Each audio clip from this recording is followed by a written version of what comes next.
Yeah.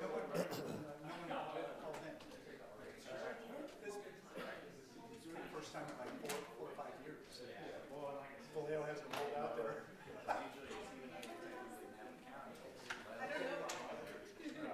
Oh yeah, there's right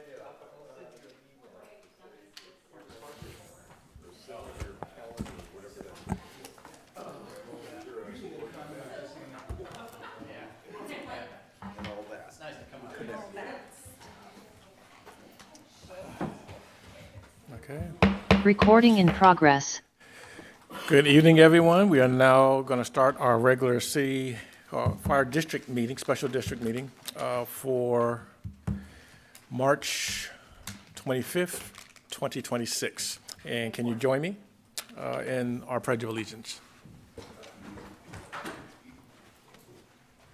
I pledge allegiance to the flag of the United States of America and to the republic for which it stands, one nation, under God, indivisible, with liberty and justice for all.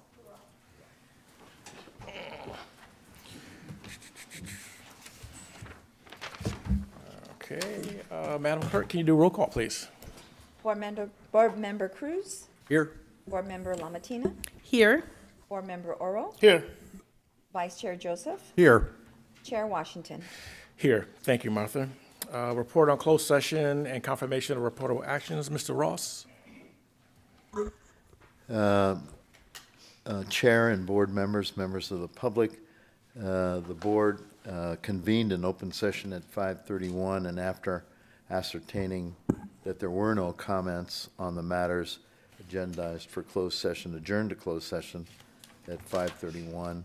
Closed session concluded at 6:38, and with respect to reportable action, I will accomplish a written report consistent with the provisions of 56.957.1. That would constitute the report unless there are questions. Any questions from the board? Seeing none, thank you, Mr. Ross. Proclamations and presentations for this evening. There are no ceremonial items or presentations to bring forward this evening, so we will move on to our public comment. Public comment at this time for any items that are not on tonight's agenda. Seeing none in the room. Anyone online? No, Chair. Thank you. I'll close public comment, and then I will return to, let me see, agenda changes. Are there any agenda changes from the board? Hearing none, I will accept the motion to accept the consent calendar. I move that we accept the consent calendar. I'll second. We have a second. Can we get another roll call, please? Board Member Cruz, Yes. Board Member Lamatina, Yes. Board Member Oro, Yes. Vice Chair Joseph, Yes. and Chair Washington. Yes. We'll move on to public hearing. Item number 9, the intention to form American Canyon Fire Protection District Community and Facility District Number 1, Napa County, California. Would that be you, Chief? I think so, maybe. Okay. So this is the, as some of you board members that were here in 2014 and even 2022, we started working with the Giovannoni Logistics Park to formulate a CFD that we brought to the board in 2024 with the intent to form, but it never actually got formed because of litigation with the city of Vallejo, and the city of American Canyon kind of put a stall on everything. Recently, it has gone through litigation, and the Giovannoni would like to hopefully move forward and start pulling permits by the end of this year. So the idea was put together that it had been over 18 months since the intent to form, going through the process of putting out for public comment, and then you have to do an intent to form, and then actually formation of the CFD.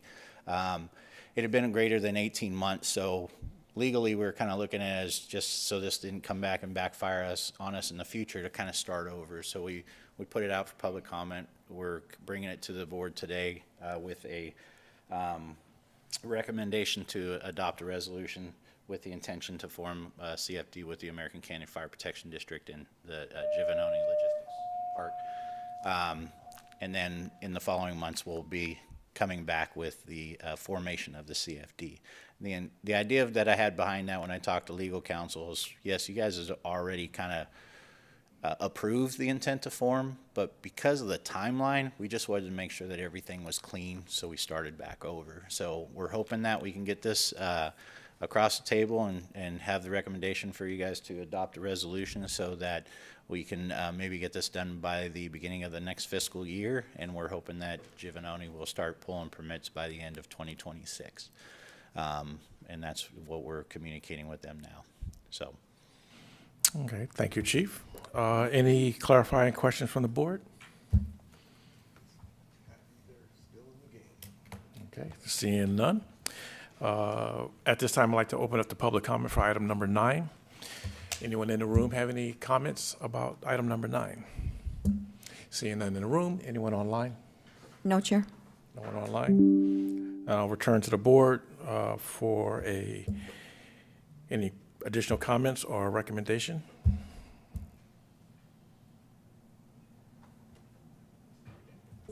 Well, if there are no other comments, and like I said, I'm happy to see that Giovanoni is still in the game, even though we lost so much time.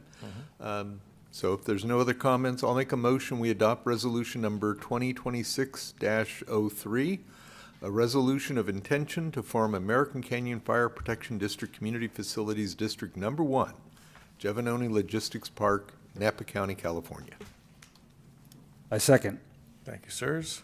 We have a second. Can we get a roll call, please, Madam Clerk? Board Member Cruz? Yes. Board Member Lamatina? Yes. Yes. Board Member Oro? Yes. Vice Chair Joseph? Yes. And Chair Washington. Yes. Thank you again, Chief and Madam Clerk. We'll move on to business item number 10, the fiscal year 2025-2026 mid-year budget review and consideration for recommended budget adjustments. Would that be you, Ken?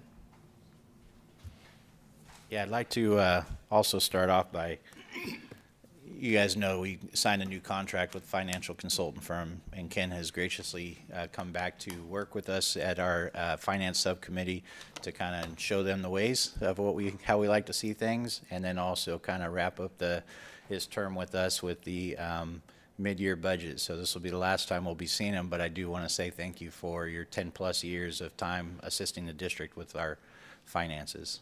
It's appreciated, but I'll turn it over to you. Thank you. Thank you, Chief. And you're always welcome to come back just to hang out with Beth or Fran. Well, hey, I live just right up the road, so Easy. thank you for those kind comments. Chair Washington, members of the board, as the chief indicated, we're here to talk about the fiscal year 26 mid-year budget update. But I wanted to start with a financial update, where the district stands with revenues and expenses, not really through mid-year, but through February. We'll talk about that monthly financial report that I've been providing to the chief. Then we'll talk about the budget update. We'll take a look at the updated financial forecast.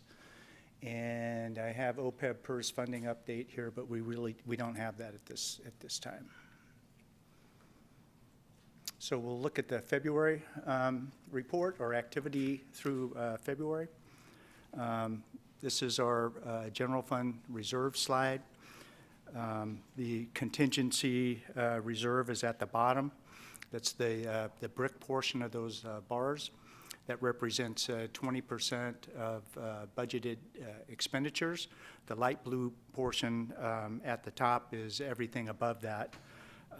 The board's policy goal is to maintain operating reserves as of June 30 equal to at least 50% of operating revenues. And we'll talk a little more about that as we go through the presentation.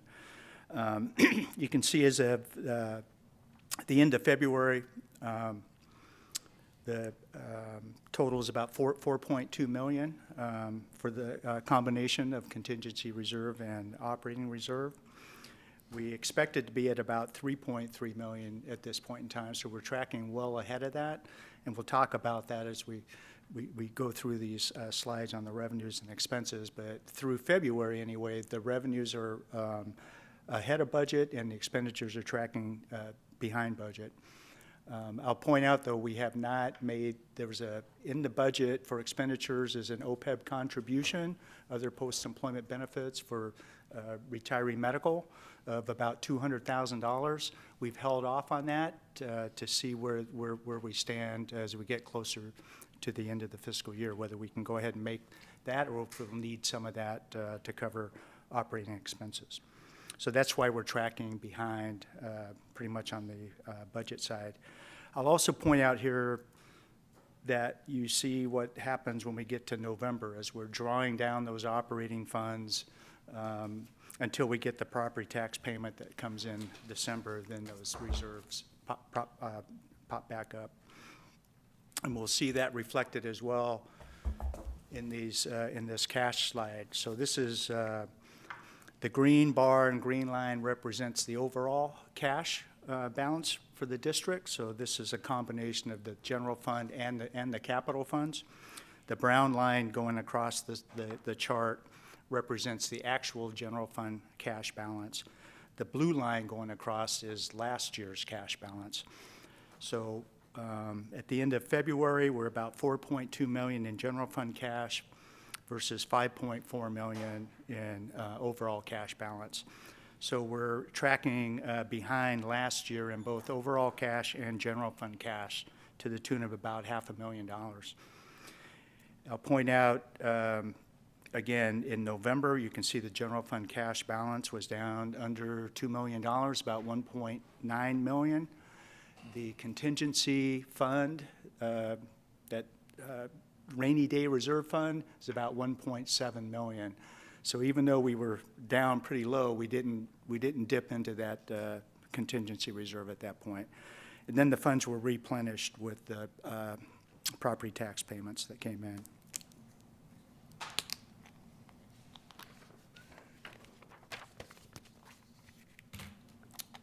So this is just a look at general fund expenditures. That green line going across is the budget. So we've tried to map these out according to the spending, which is pretty much a straight line because, as the board knows, 80% of spending is on salaries and benefits, so that's going to be pretty steady throughout the year. So we're tracking below budget. The brown line is the actual expenditures versus the green line, which is the budget. So we're ahead of last year, but well below budget through February. This is just the actual salaries and benefits component of those expenditures. So you can see this is also tracking below budget. But again, in that budget number is factored in about $200,000 for the OPEB payment that hasn't been made yet.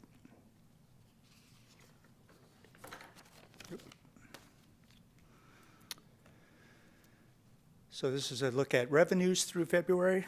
Again, that brown line is tracking ahead of the green budget line, so we're doing a little bit better than budget through February. So the combination of the spending being a little bit less, revenues being a little higher, at least through February, that's why our reserves are tracking higher than we had expected at this point in time. So that's kind of a look at where things stand with revenues and expenses through February. So we'll look at our projections for the remainder of the year. So this will get into, this is just an overall summary. I guess I should back up and say, first of all, we went through all of this material with the Finance Subcommittee. I think that was on March 10th. Chair Washington and Vice Chair Joseph.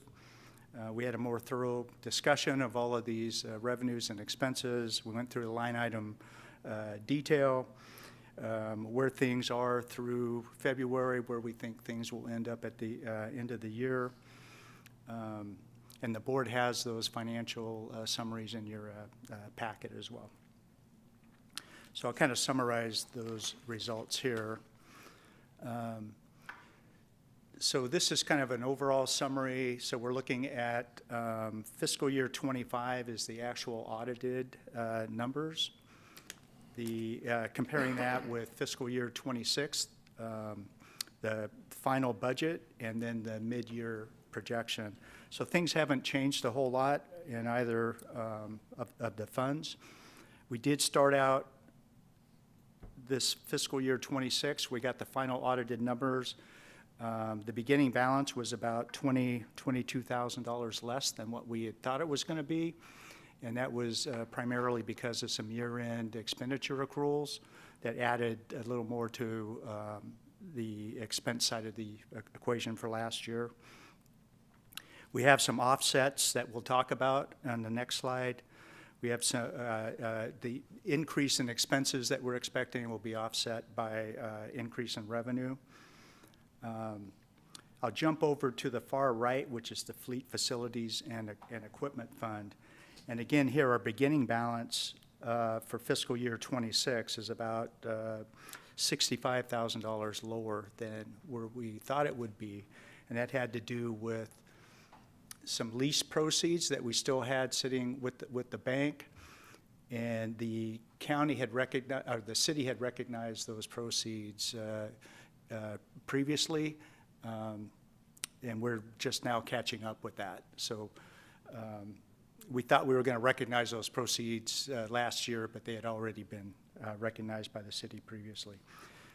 Bottom line is we had to move some additional funds from the Fire Mitigation Fee Fund into the Fleet Facilities and Equipment Fund in order to maintain the capital spending that we had budgeted and to leave a small balance there of about $10,000 for any unforeseen contingencies.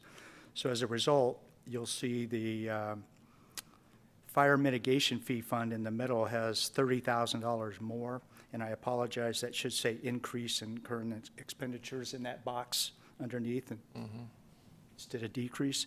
So we added $30,000 to the transfer going into the Fleet Facilities and Equipment Fund, so you see $30,000 more revenue in that fund. This next slide is kind of the summary of the budget adjustments. So you can see at the top for the general fund, that additional revenue that we were looking at is coming from additional workers' compensation reimbursements for folks that were out injured due to a work-related injury, which requires, as the board knows, to maintain full staffing. If anybody's out, then we have to backfill that with overtime. I was going to say fortunately, not unfortunately, but the district does receive reimbursement for some of those costs. So that's what that $69,000 of additional revenue is at the top. There's also some salary savings from vacant positions. You can see the overtime costs there of $120,000. That's $120,000 addition to costs because of things like the workers' compensation or workers' comp injuries and backfilling for vacant positions. There's some other adjustments to some of the other line items, but they're pretty much offsetting. Here, we're showing a reduction in the OPEB expenditures of about $36,000. That's to keep everything in balance. So that's that $200,000 that we're talking about. We may need to use some of that to keep everything in balance, but we'll keep an eye on that and make that final determination when we get to the end of the year. So you can see most of those other items are offsetting in terms of expense increases and reductions to net out to the same number as the revenue increase on the top. Down below is the $30,000 of additional expenditures in the, or additional revenue in Fleet Facilities and Equipment Fund, and then the additional transfer out of the Fire Mitigation Fund. So those are offsetting in terms of the capital expenses, and the same with the Fleet Facilities and Expenditure, or Equipment. We're just moving some funds from one account to another there, from Fleet to Facilities, to handle some facilities improvements. So that's kind of the overall budget recommendations for adjustments.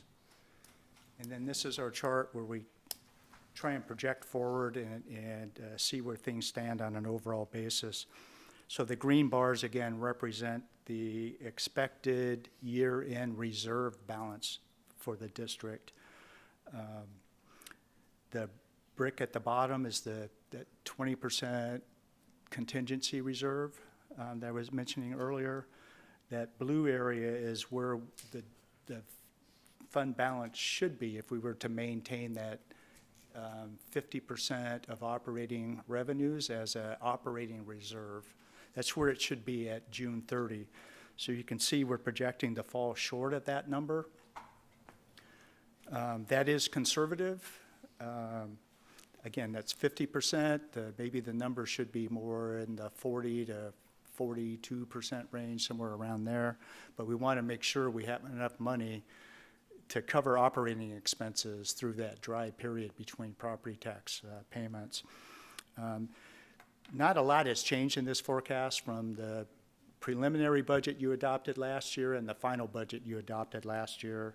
It shows us still at that point where we're trying to balance maintaining 2 engine companies, trying to plan for the future, trying to add battalion chiefs, but not get too far ahead of that expected property tax revenue from new development activity. As development has slowed down, we have reduced our projected growth in property tax revenue, and that's why this is a little different than maybe a year or a year and a half ago when we were looking at these these forecasted operating expenses and revenues. But overall, I think, you know, the district is still in pretty good shape going forward. We just have to keep an eye on things and make sure, you know, if we see any further reductions or slowdown in development activity, we may need to make some adjustments at that point. But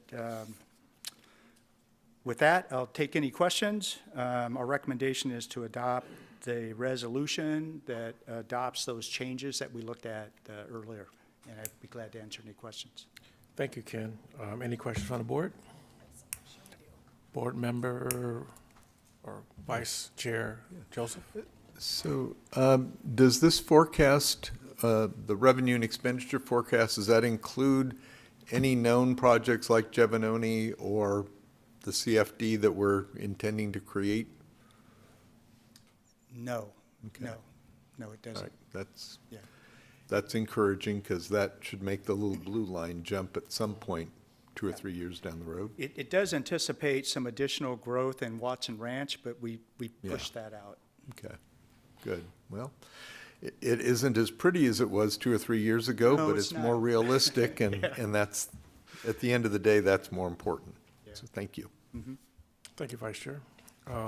If there's no other questions from the board, I'll open it up for public comment on item number 10. No? No questions inside the House. How about online? No, Chair. No one online. We'll turn back to the board for any additional comments or to make a motion on this resolution.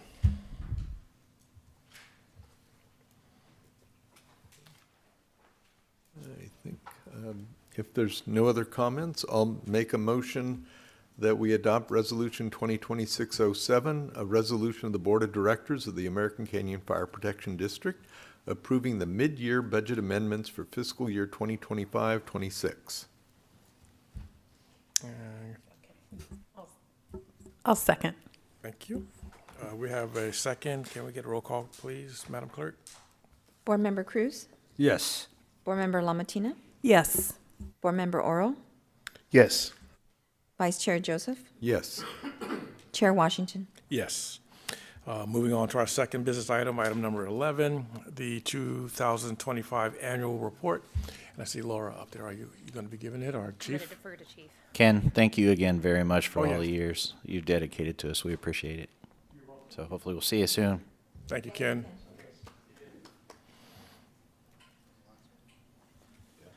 Okay, we're good.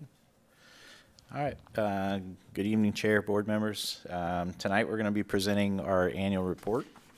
This annual report is from the normal thing we do every year is come in and present it. It's from January 1st of 2025 to December 31st of 2025, so last year. We're just basically trying to highlight our continued focus on strengthening readiness and building resiliency within our community. So as you can see in front of you, or up on the screen, in 2025, the district responded to 2,250 total calls for service, representing a 3% increase in calls for service from last year and a 39% increase over the past decade. Emergency medical services continue to be the makeup of the majority of our calls, accounting for roughly 66% of the total expenses or total responses. So, as you can see on the chart there, you got a breakdown of our fires, our false calls, false alarms, mutual aid that was given. We had 185 times we responded and provided mutual aid to the county or the city of Vallejo, and we received mutual aid 104 instances. And total calls by station, we like to kind of break that down and look at it. Station 11 had 55%, Station 211 had 45%. We're still seeing an increase in the calls for subsequent calls too, where what that means is two calls coming in back to back or coming in while one unit's on a scene. So having that second engine company has been very pivotal over the last couple of years to be able to handle the calls within our jurisdictions. So why does this matter? Next slide. These numbers reflect a service model that is increasingly driven by EMS. While the call volume has remained relatively steady in the short term, the long-term trends have sustained the demand. So again, 39% in 10 years is a pretty good increase. And you look at the second column there, 43% of the rescue and EMS calls have increased, 63% for calls for service, and 22% overall. So it's a increasing demand, requires our staffing and our resources to kind of maintain that, to be able to be in a state of readiness. Operational review. Next slide. This is a nice picture that we took at Golden State, or excuse me, Pierce back in Wisconsin before we got our apparatus. And over the time, we were able to, we steadily increased our call volume, particularly in EMS. Whoops, sorry, wrong section. In 2025, the district continued to invest in the frontline readiness, and this included placing new fire engines into service, improving our response reliability, and ensuring our crews have the tools and equipment needed to operate safely and effectively. As you guys know, it took about 3 years to get these in, which actually worked out pretty good. Some departments are saying 4 to 5 years now to get an engine when they purchase them. And as you guys have heard the discussion, we paid, $860,000 for each of these, and now they're going for 1.3, 1.4 for each of those. So significant increase in costs, but one of the things I like to point out is these two brand new pieces of equipment also allowed us to place old Engine 11 back in reserve status so that we actually have more reliable second or backup pieces of equipment. So with the previous engines that we had, when we did put those in service, there were several times where those would go out of service as well because of mechanical issues or things that needed to go. So not only do we have a better frontline apparatus that you see here on the picture, but our backup apparatus is more up to date and more reliable, so it provides a better service protection to the community. And next slide. And I'm going to go ahead and turn this part over to Laura because she is a rock star with her community outreach, so I want her to explain all of it to you. Thanks, Chief. So I just want to emphasize that community outreach for us is not an add-on for us. It's really a core part of who we are as a district, and it really educates and it improves our outcome because we're trying to give them the tools in their toolbox to start what they need to do before we arrive. So we continue to focus heavily on education, and that includes hands-only CPR, AED training, fire extinguisher training, and we do it across our stakeholder group. So that could be seniors, schools, mobile home parks, apartment managers, things like that. We work with CERT to educate on go bags, evac planning, and how to sign up for Alert Napa County. So if there is that emergency, they're already getting that messaging from us. Another thing that we do community outreach is our Fire Explorer program, which Mr. Rojas is a advisor, Mr. Pratt too. So right now we only have gentlemen in the program, but they're getting real exposure, real hands-on training to further their career. We just had one go through the Fire Academy at Solano Community College, and he was prepared, and that's what they're giving them. So it's that next step and next level. We've started doing joint explorer trainings between police and fire, which, as you guys know, we work really closely with AMCAN PD, so it's a great way to start building those relationships early on. We continue to make a presence in the community, Meet Me in the Streets, National Night Out, when we're not running calls for service. Our open houses, again, we continue to go with our quiet hour for those with special needs, which has been well received in the community. And we just want to make sure that the accessibility is there for all of our community members. And really, at the end of the day, we're strengthening readiness and building resilience through all the different programs that we have. I know, Pierre, you have a friend that has, Chair, has benefited from, some of those different programs. We have partnerships that we're continuing to build upon, and different trainings and things like that, which we're really excited about. And I think that's why we're the safest place to live in Napa County. Mm-hmm.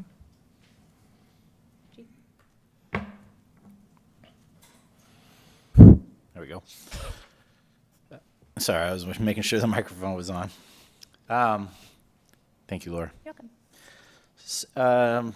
Advanced care. So our partnership with Copter 11 and REACH Air Medical Services has, one of the things that we wanted to bring to light was that they had 52 scene responses. They also provided 289 transports from the area. We're working with REACH and trying to also put their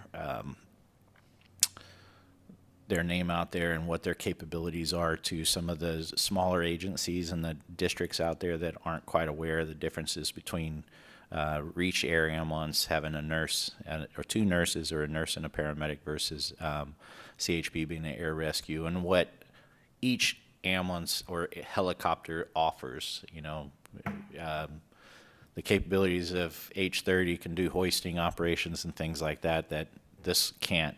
So we're trying to educate the volunteer districts out there of what the capabilities are of each ambulance. But one of the big things that we've also been able to do with our collaboration with REACH is to bring in a higher level of training to our members. We actually just did a advanced airway class on the last week on the 19th. I believe it was the 19th, where REACH brought in several instructors to come in and put our personnel, our paramedics, into different situations and just bring our level of training up to a higher standard that we can now in turn put back to the community and provide a higher level of care to our citizens that we protect. So it's continuing to move along strong, and we're also continuing to look forward to some more advanced and higher level of training with them in the future.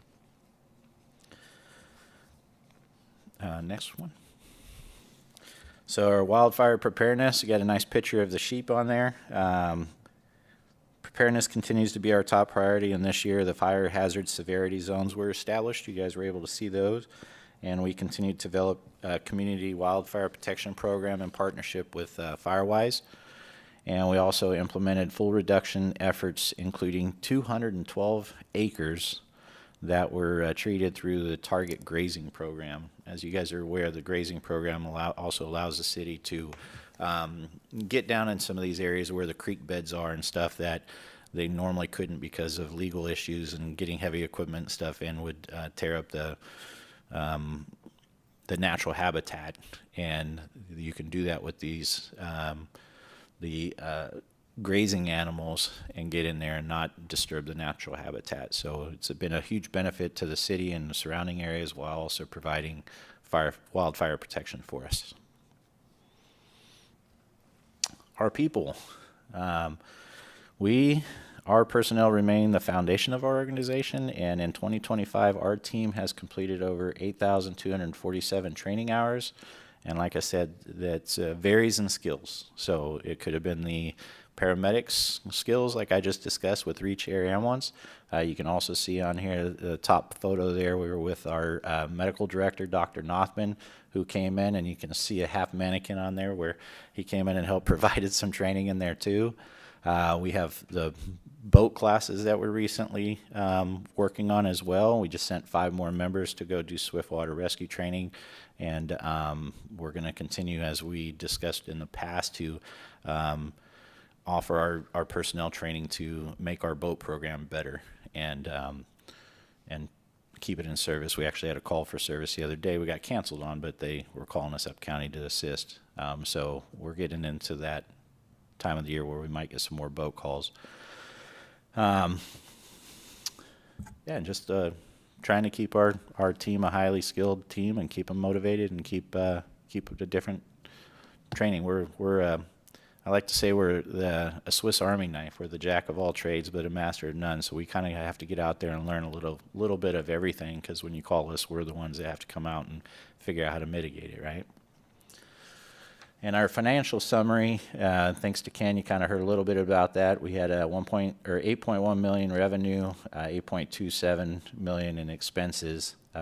Approximately 88.6% of that is personnel expenses, and some of that is just it's a 24/7 business. So the average is usually in the 80% of what you're going to be paying to staff 24/7 and staff personnel at all hours of the day to be able to handle these emergencies. I won't get into all the breakdown, but you can see the pie charts on there where our property taxes are and mitigation fee and fire assessment fees, because Ken just went through and did all that. But salary and benefits down at the bottom is roughly $7,330,000, and then services and supplies are about 11%, and that was for the 2025. And 2026, what's our strategic focus? Looking ahead, our focus is to include advancing our community wildfire protection plan, and we're looking at we're working with Firewise to establish a community committee to start developing our programs, which would also benefit if we something I just learned today, if we develop our our fire safe council, that we learned that can also, once a fire safe council is established in a community, they can also have the benefit of receiving 2 to 6% off of their insurance. I'm not guaranteeing everybody that, because that's not for me to do that, but it is something that is, as we're walking through this program and developing this fire safe council, that it's something that can give back to the community by helping with their insurance as well. Continuing on our focus, we just want to strengthen our stakeholder agreements, continue regional collaboration, and investing in training and leadership. Like I said, I think we are always trying to look for new ways to provide better training, higher level of training, and educate our personnel so that they're ready at a moment's notice. And what this means for the district. Overall, the service demands remain consistent, largely driven by EMS. Like I said, 66%. And that's average for most agencies. Some agencies are in the 70s and 80% of EMS compared to everywhere else. Maintaining readiness requires continued investment. Strategic partnerships remain critical in enhancing our service delivery. And with that, that concludes the annual report, and I'm available for any questions that you guys might have. Thank you, Chief Campbell. Another thorough, insightful annual report, and your leadership, along with the dedication of the entire fire district team, and you, Laura, and your leadership as well in the community, continue to make a meaningful difference in American Canyon. So I thank you for what you do. At this time, I'd like to open it up for any questions from the board on today's presentation. No? Chair. Or let Director Lamatina go first. I've already talked enough. I just wanted to state that I like the continuing on the boat training, because I think with the kayak launch that we're going to get, I think we might have some more calls. One might be from me, so keep training. Thank you. Thanks for the presentation. It was really good. Vice Chair. Yes, I did appreciate the report.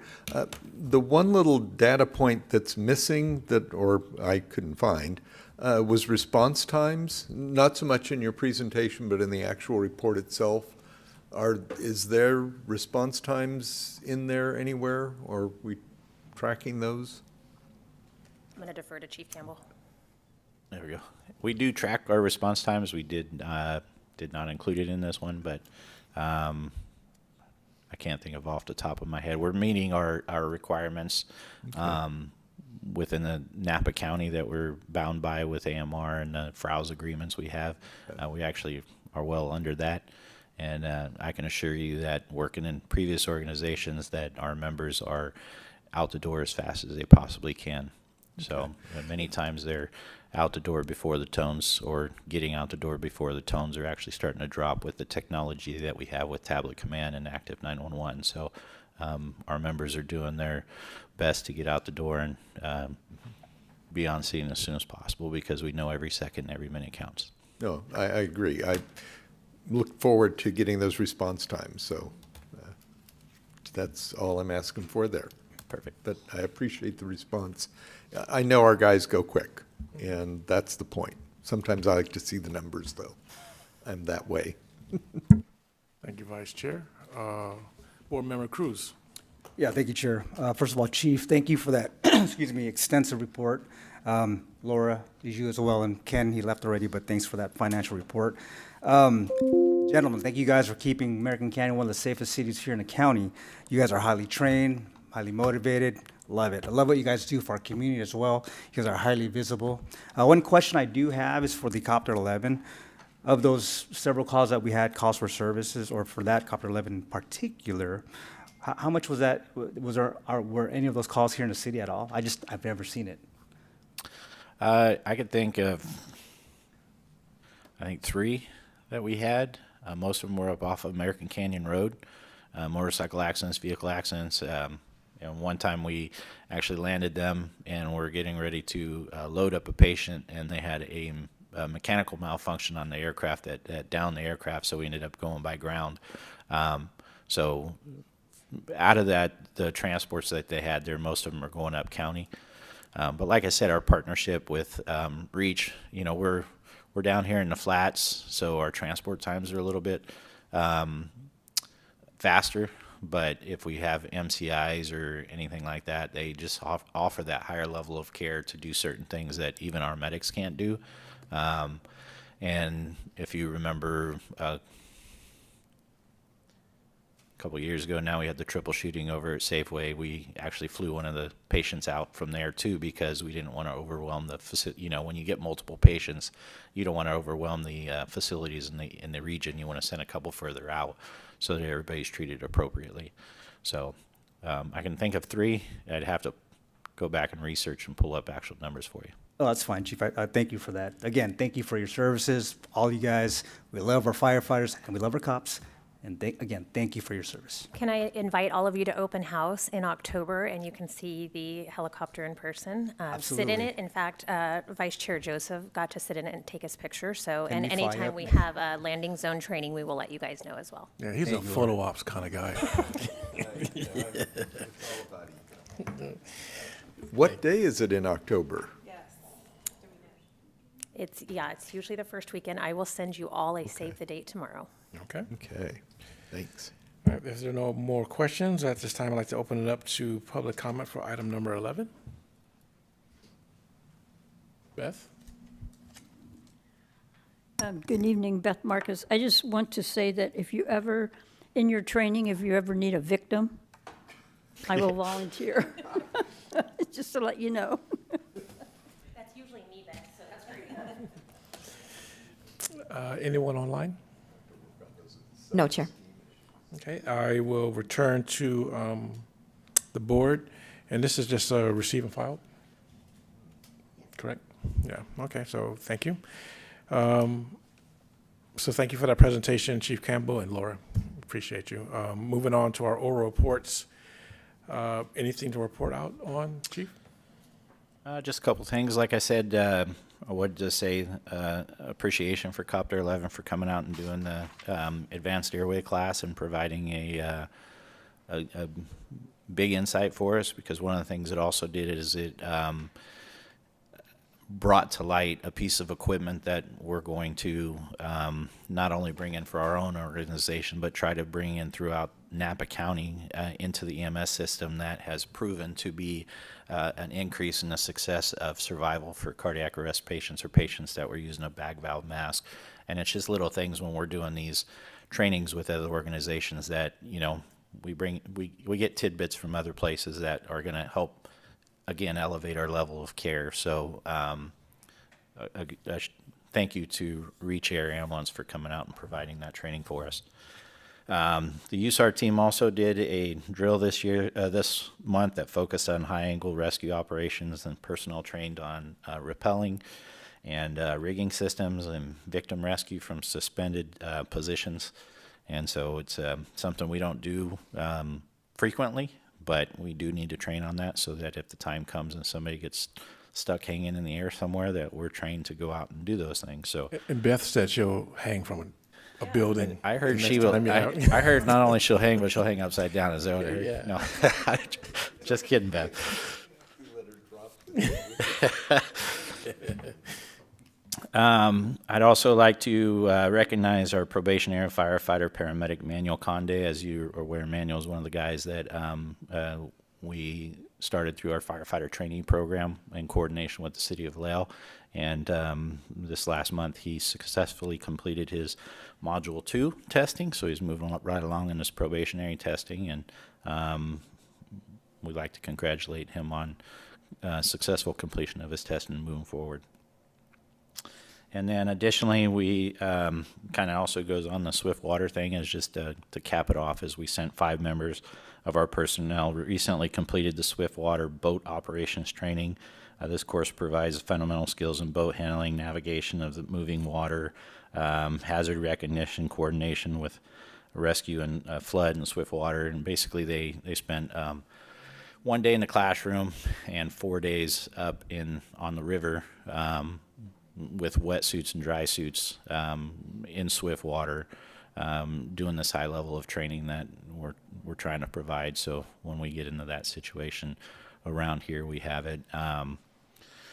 As with any training, we have to repair a couple suits that got damaged, but that's the cost of doing business and providing the training. So we're looking at, actually, we're just also talking about maybe trying to get a grant to provide additional wetsuits and dry suits for our personnel. So we're hoping by the end of this year, with the amount of personnel that we have trained and the additions we've put into our boat training, that 100% of our personnel will be ready to respond to any boat emergency at a minute's notice. And with that concludes my chief's report, and thank you. Any questions? Thank you, Chief. Are there any remarks or comments on the Chief's report? Seeing none, anything to focus on for future items? Just making sure the kayak is, we're ready to go before the kayak is installed. Okay. Seeing no other remarks, we have concluded our business for this evening, and I will say we are adjourned. Good night, American Canyon.